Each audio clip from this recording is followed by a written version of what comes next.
Can I jump on something you just mentioned? Yeah. Because you mentioned how the founders really didn't see the internet, but they did.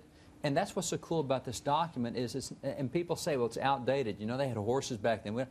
That's what Hammurabi and all the other guys did that made codes. Moses made a code, but before Moses had a code of law, there was Hammurabi. The reason Hammurabi is no application day is it's all specifics. Well, when you sell your second cow to your third wife on the store at the corner of 3rd and Main, that has no application date. But both Moses and the Founding Fathers said, we don't care about the specifics, let us give you the principles. And from those principles, you can deal with all the specifics. And that's what's so cool about this, because they gave us all the principles for dealing with technology. Now, technology back then wasn't even, I mean, it wasn't even wires, it was letters.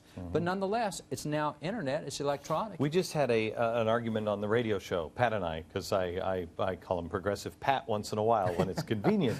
He likes to come in and he'll say, oh, no. Well, for instance, alcohol and everything else, this whole document falls apart when you're not a religious or moral people. If you're not virtuous, it doesn't work. That's why the 4th point of American government, which is that moral law, this only works under the moral law.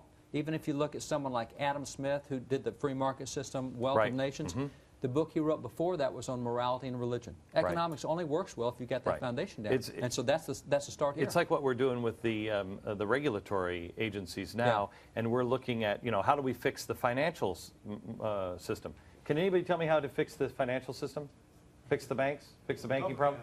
Pardon me? Get the government out of it. Get the government out of it? Have morals. Thank you. You can get the government out of it when you don't have bankers who are saying, you know what, I tell you what, nobody will be able to follow this train.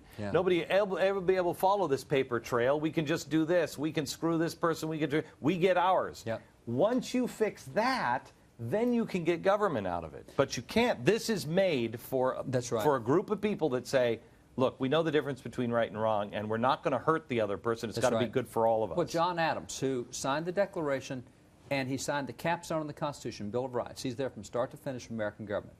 He said, our Constitution was made only for a moral and a religious people. It's wholly inadequate for the government of any other.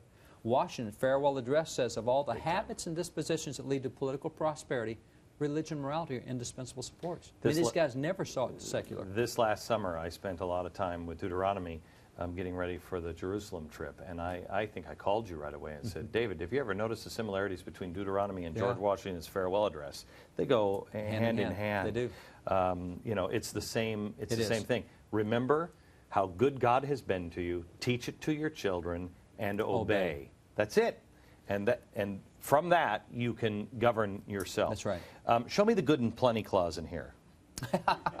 No, that's one of my favorite candies. I love that clause. You know, so who was it? That was it Charlie Rangel that said it was one of the congressmen that was talking about the good and plenty clause, and that's where you can find health care. Show me where you can find health care. Yeah.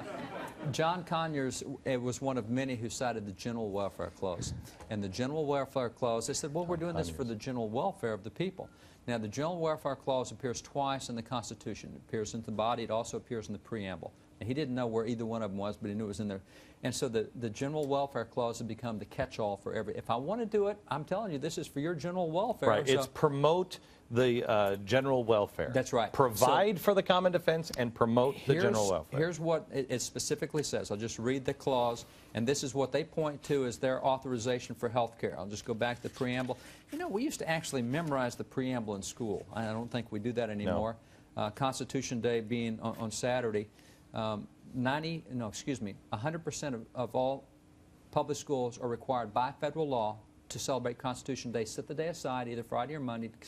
90% of public schools do not do anything on Constitution Day. Name the Constitution.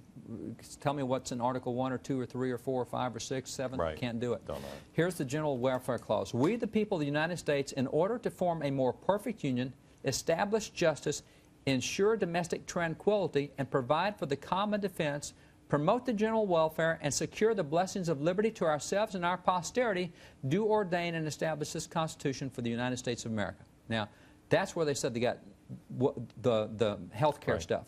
The problem with that is those Federalist, the stinky little Federalist papers you talk about, they're real problems. I know. The guys who wrote that, and by the way... Good thing they're impossible to read. Yeah, except now, the new stuff.